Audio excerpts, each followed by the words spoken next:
আমার ভীষণ ঘুম আসছে। শিখে যায় বস তাড়াতাড়ি, নাহলে সত্যিই খেতে দেবো না, দেখবি তখন। বললামই তো খাবো না। তাহলে ভিডিও করছিস কেন? খাবি না তো? দাও অল্প কটা খেয়ে। এই নে লঙ্কা। আর এই দেখ কি বানিয়েছি, এটা এটা হচ্ছে ভেন্ডি আলু দিয়ে পোস্ত বানিয়েছি।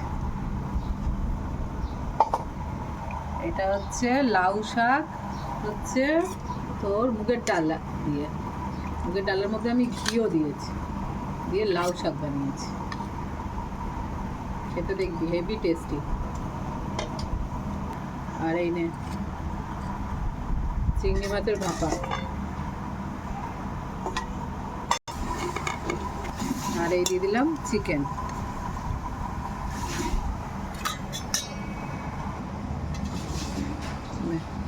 এত বড় বড় লেগ পিসগুলো করে যে বাটির মধ্যেই ধরে না। মানে জল বসে বল, আমার তো বেড়ে নি।